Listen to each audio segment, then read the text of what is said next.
Ernakulam വൈറ്റിലയിലുള്ള hotel mermaid നമ്മൾ ഇതിനു മുമ്പും താമസിച്ചിട്ടുണ്ട്.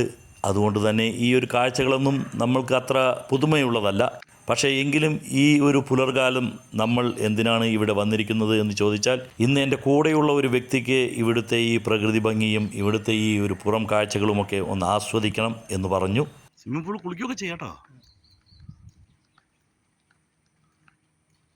ഇവിടെ ഒരു പ്രകൃതി ബാത്റൂം ഉണ്ട്, പ്രകൃതി ബാത്റൂം. അത് കാണിച്ചു തരാപ്പാ. നിങ്ങൾക്ക് നാച്ചുറലിൽ നിന്നിട്ട് കുളിക്കാം. ഇതൊക്കെ ഞാൻ നേരത്തെ കണ്ടിട്ടുള്ളതാണ്.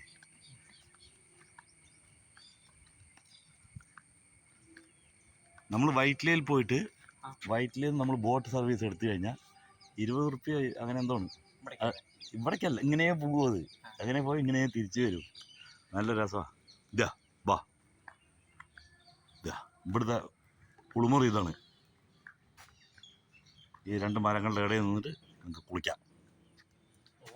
മനസ്സിലായിട്ട് ഇവിടെ നിന്നിട്ട് അപ്പം നിങ്ങൾക്കൊരു പ്രകൃതിയുടെ ഇത് കിട്ടും. കണ്ടാ, കുളിക്കാനുള്ള സ്ഥലമാണ്.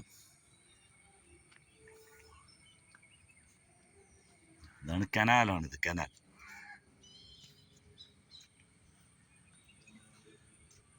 പുറമേക്ക് ശാന്തമായി ഒഴുകുന്ന കനാലാണ് എങ്കിലും ഇതിന് നല്ല അടിയൊഴുക്കാണ് ഉള്ളത്. അതുകൊണ്ട് തന്നെ വളരെയേറെ ശ്രദ്ധിച്ച് വേണം ഇതിലേക്ക് ഇറങ്ങാനും മറ്റും.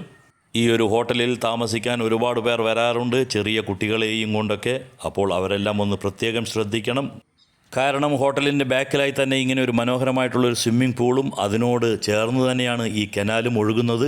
അപ്പോൾ അതെല്ലാം പ്രത്യേകം ശ്രദ്ധിക്കണം. കുട്ടികളെ ഇവിടെയൊന്നും കളിക്കാൻ അനുവദിക്കരുത്. അതല്ല എങ്കിൽ കുട്ടികൾ കളിക്കുന്നതിനോടൊപ്പം തന്നെ നിങ്ങളുടെയും ഒരു പ്രത്യേക ശ്രദ്ധ അവരുടെ മേലെ ഉണ്ടാകണം. അവരെ തനിയെ ഒരിക്കലും കളിക്കാൻ വിടരുത്. ഒപ്പം നിങ്ങളും ഉണ്ടാകണം എന്നാണ് ഈ പറഞ്ഞു വന്നതിൻ്റെ സാരം. നല്ല പുറം കാഴ്ചകളാണ് എങ്കിലും എനിക്ക് ഇതിൻ്റെ അകം കാഴ്ചകൾ അത്ര മനോഹരമായി തോന്നിയിട്ടില്ല. കാരണം അത്രയൊന്നും ഫെസിലിറ്റികൾ ഇല്ലാത്ത റൂമുകളൊക്കെ ബെഡ് മാത്രം നല്ലതായിരിക്കും. പക്ഷേ ബാക്കിയുള്ള ഫെസിലിറ്റീസ് ഒന്നും ശരിയായിട്ടുള്ള രീതിയിലല്ല എനിക്ക് തോന്നിയിട്ടുള്ളത്. 2-3 ദിവസമൊക്കെ താമസിക്കുന്നവർക്ക് ദിവസവും അവരുടെ ഡ്രസ്സുകൾ കഴുകേണ്ടി വരും. ആ ഡ്രസ്സുകൾ ഉണങ്ങാനിടാനുള്ള ഒരു സൗകര്യം അവിടെ കണ്ടിട്ടില്ല. അതേമാതിരി തന്നെ നമ്മളുടെ ഡ്രസ്സുകൾ വെക്കാനുള്ള ഒരു കബോർഡ് പോലും ഞാൻ കണ്ടിട്ടില്ല അവിടെ. ഒരു തവണ പോയി എക്സ്പീരിയൻസ് ഉള്ളതുകൊണ്ട് തന്നെ ഞാൻ എൻ്റെ വീട്ടിൽ നിന്നും കുറേ ഹാങ്ങറുകൾ, ഷർട്ടെല്ലാം തൂക്കിയിടാനുള്ള ഹാങ്ങറുകളും കൊണ്ടാണ് പോയത്. പക്ഷേ അവിടെ പോയി നോക്കിയപ്പോൾ ഈ ഹാങ്ങർ തൂക്കിയിടാനുള്ള ഒരു സംവിധാനവും അവിടെ ഇല്ല. അങ്ങനെയൊക്കെയാണ് ഇവിടുത്തെ കാര്യങ്ങൾ. ഹോട്ടലിന് ഉള്ളിലും വെളിയിലുമായി 2 ബാറുകളാണ് ഉള്ളത്. ബിയറും വൈനുമൊക്കെ കിട്ടുകയുള്ളൂ. അതും ഒന്ന് പ്രീമിയം ബാറ്, വെളിയിലുള്ളത് നോർമൽ സാധാരണ ബാറാണ്. ഉള്ളിലൊരു പ്രീമിയം ബാറാണ് ഉള്ളത്. നമുക്ക് ഇനി ഇവിടെ നിന്നും അരൂരിലേക്ക് പോകണം. സമയം ഏതാണ്ട് ആയിക്കൊണ്ടിരിക്കുന്നു. 7:30ക്കാണ് പോകേണ്ടത്. ഇതാണ് നമ്മളെയും കൊണ്ട് അരൂരിലേക്ക് പോകുന്ന വാഹനം. ഇനി കുറച്ച് സമയം കൂടിയേ ഉള്ളൂ. പക്ഷേ ഇങ്ങനെയൊക്കെ ആണെങ്കിലും എൻ്റെ കൂടെ വന്ന എൻ്റെ സുഹൃത്തിന് ഈ ഒരു പരിസരവും എല്ലാം വളരെയേറെ ഇഷ്ടപ്പെട്ടിരിക്കുകയാണ്. അദ്ദേഹം വണ്ടിയിൽ കയറാൻ കൂട്ടാക്കുന്നില്ല. വണ്ടിക്ക് ഇനിയും 5-10 മിനിറ്റോ സമയമുണ്ടല്ലോ, അപ്പോഴേക്കും നമുക്ക് കുറച്ചുകൂടെ കാഴ്ചകൾ കാണാം എന്നാണ് അദ്ദേഹം പറയുന്നത്. അപ്പോൾ എനിക്കും ഒരു കൗതുകം തോന്നി അദ്ദേഹത്തിനെ അതെല്ലാം കാണിക്കാൻ. ബാ, നമുക്കപ്പോൾ നേരെ നമുക്ക് എന്തൊരു സംഭവം കാണുന്നുണ്ട്. അതെന്താണെന്ന് നോക്കാം. നമ്മൾ നേരത്തെ വീഡിയോയിൽ ഇതൊന്നും പറഞ്ഞിരുന്നില്ല, ഈ സംഭവങ്ങളൊന്നും കാണിച്ചിരുന്നില്ല. വേറെ നമ്മൾ ഹോട്ടൽ മെർമൈഡ് എന്ന് പറഞ്ഞിട്ട് ഫ്രണ്ട് സൈഡ് മാത്രം ഒന്ന് കാണിക്കുകയും ചെയ്തിട്ടുണ്ടായിരുന്നു. അപ്പോൾ മെർമൈഡ് എന്ന് പറഞ്ഞാൽ വലിയൊരു സംഭവം തന്നെയാണ്. പക്ഷേ നേരത്തെ ഈ പറഞ്ഞ മാതിരി റൂംസൊന്നും അങ്ങനെ മെയിൻറ്റെയിൻ ചെയ്യാതെയൊക്കെയാണ് വെച്ചിരിക്കുന്നത്. ഇപ്പോൾ അതേപോലെ ഫ്രണ്ടിൽ നമുക്കൊരു അതെന്താണ്, ഇനി ഓഫീസ് കെട്ടിടമാണോ എന്താണ് എന്നുള്ളത് അതിൻ്റെ അടുത്തൊന്ന് പോയി നോക്കാം. ഏകദേശം നമ്മൾ നേരത്തെ മുമ്പ് കണ്ട ആ കനാലിൻ്റെ അരികിലായിട്ടാണ് ആ ഒരു സംഭവം. ഇതപ്പോൾ നമ്മളുടെ ഇങ്ങനെ ഒരു ഹാള് മെർമൈഡിൻ്റെ തൊട്ടടുത്തുള്ളതാണ്. അപ്പോൾ ഇതെന്താണെന്ന് വെച്ച് കഴിഞ്ഞാൽ ഇതിൻ്റെ ഉള്ളിലേക്ക് ഇപ്പോൾ നമുക്ക് വാതിൽ തുറക്കാൻ കിട്ടില്ല, വാതിൽ ലോക്ക്ഡാണ്. ഉള്ളിലേക്ക് നോക്കിയാൽ നിങ്ങൾക്ക് അറിയാം, ഫുൾ ആ ടേബിളുകളിലൊക്കെ ചെസ് ബോർഡുകളാണ്. എന്ന് വെച്ച് കഴിഞ്ഞാൽ ചെസ് കോമ്പറ്റീഷൻ ഇവിടെ നടക്കുന്ന ഒരു സ്ഥലമാണ് ഈ ഒരു ഹാള്. അപ്പോൾ ഇതിൽ പങ്കെടുത്തവരുടെ ഒരുപാട് പേരുകളൊക്കെ ഉണ്ട്. ഒരുപാട് സ്ഥലത്തെ നമ്മുടെ പാലക്കാടിലത്തേക്ക് ഒരുപാട് പേരുടെ പേരൊക്കെ ഇതിൽ കാണുന്നുണ്ട്. എന്തായാലും പങ്കെടുത്തവർക്കും വിജയിച്ചവർക്കും ഒക്കെ നമ്മളൊരു ആശംസകൾ ഇതിലൂടെ കൊടുക്കാം.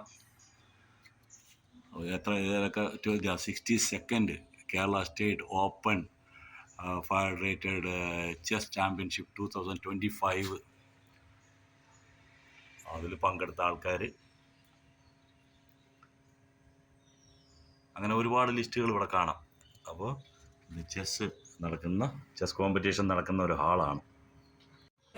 ഇനി ഈ ഒരു ഫെഡറേറ്റഡ് ചെസ് ചാമ്പ്യൻഷിപ്പ് നടക്കുന്ന ഈ ഹാള് നമ്മളുടെ മെർമെയ്ഡുമായിട്ട് എന്തെങ്കിലും കണക്ഷൻ ഉണ്ടോ എന്ന് നമുക്കറിയില്ല.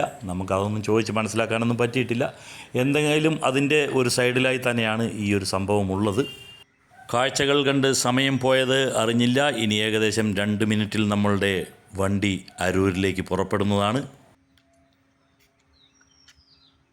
മെർമെയ്ഡിൻ്റെ തൊട്ടടുത്ത് തന്നെ ആരുടെയൊക്കെ പ്രൈവറ്റ് പ്രോപ്പർട്ടിയൊക്കെ ആയിരിക്കും. വലിയ തോട്ടമൊക്കെയാണ് കാണുന്നത്, തെങ്ങും തോപ്പും കാര്യങ്ങളുമൊക്കെ, നിറയെ കായ്ച്ചു നിൽക്കുന്ന തെങ്ങുകൾ. അപ്പോൾ ഞങ്ങളുടെ വണ്ടി അരൂരിലേക്ക് സ്റ്റാർട്ട് ചെയ്യുന്നതിന് മുമ്പായിട്ട് ഞങ്ങളെ കൊണ്ട് ഒരു പാട്ട് പാടാൻ വണ്ടിയിലുള്ളവർ നിർബന്ധിച്ചു. ആലായാൽ തറ വേണം, അടുത്തോരമ്പലം വേണം, ആലിനു ചേർന്നൊരു കുളവും വേണം. അപ്പോൾ 7:30 പുറപ്പെട്ട് 8 മണിയോടുകൂടി തന്നെ ഞങ്ങൾ ഇവിടെ അരൂരിൽ എത്തിയിട്ടുണ്ട്. നമ്മളുടെ ഇന്നത്തെ വീഡിയോ നിങ്ങൾക്ക് ഇഷ്ടപ്പെട്ട് കാണുമെന്ന് വിചാരിക്കുന്നു. നമ്മളുടെ ചാനൽ ആദ്യമായി കാണുന്നവർ ഇതൊന്ന് സബ്സ്ക്രൈബ് ചെയ്യുക. എല്ലാവരും തന്നെ ഇതൊന്ന് ലൈക്ക് ചെയ്ത് ഷെയർ ചെയ്ത് മറ്റുള്ളവരിലേക്ക് കൂടെ എത്തിക്കുക. അടുത്ത ഒരു വീഡിയോയുമായിട്ട് വരുന്നവരേക്കും ബൈ, എൻജോയ്.